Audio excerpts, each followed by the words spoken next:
26. Last one. This time it's correct. Mark counted 18 men in the line.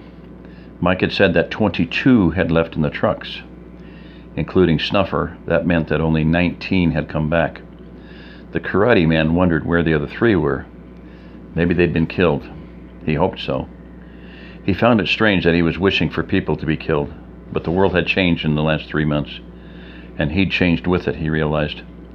If anyone had told him before the burst that the world could fall apart in 90 days, he would have laughed at them. He never realized what a fragile society they lived in. His mind drifted over the events since the burst. He had attended more funerals since August than in the previous 10 years. John moved toward the first man in line, and Mark snapped out of his daze.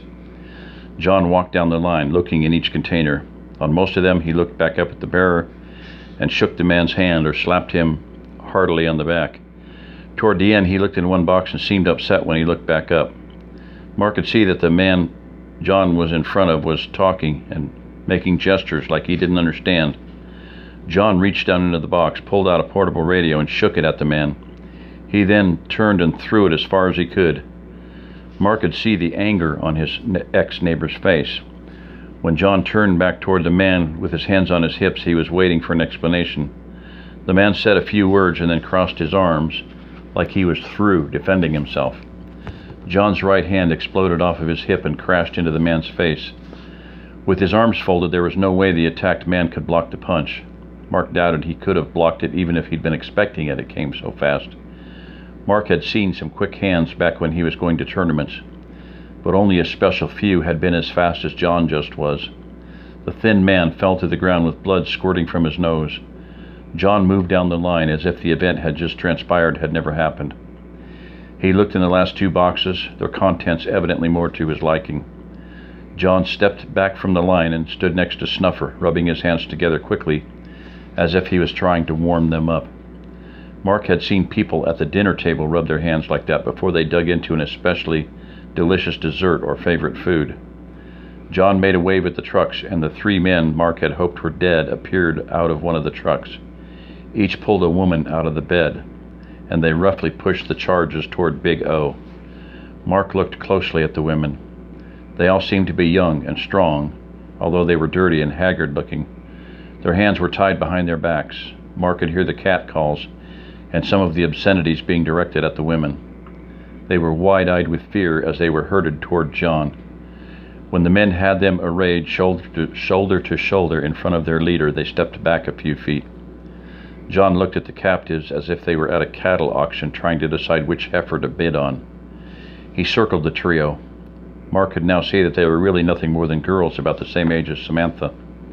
John's mouth was moving, and Mark strained to read the lips of the Marine turned MZB, but he couldn't. John moved back around to the front and grabbed one of the girls as if he was testing a piece of fruit at the market. The girl cowered in fear. He did the same thing to the next one and received the same response. He turned back to the men in the courtyard and said something. Judging from the laughter he received in reply, it was probably disgusting and demeaning. John moved to the girl on the end. She seemed to have suddenly grown a backbone, as she now stood straight and proud. When John put his hand on her, she spit in his face. Mark, although he didn't know her, was proud of the young woman. Mark saw John's right hand shift into high gear again. Only this time, instead of moving toward her, it moved away. An instant later, the big Beretta pistol John had murdered his wife with was in that hand. It came up to a point between the eyes of the girl who, 3 months ago, was probably a very pretty young lady. The pistol barked once. Mark flinched at the sound. The woman stood there for what seemed like an eternity, and Mark wondered if John had missed or used blanks in the pistol. Finally, the girl crumpled to the ground like a discarded rag doll.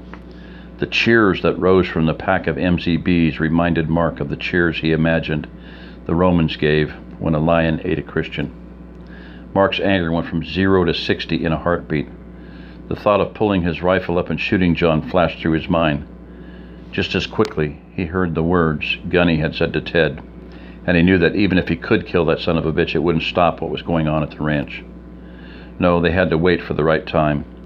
Mark promised himself that when it was the right time, no matter what it took, he would kill John himself.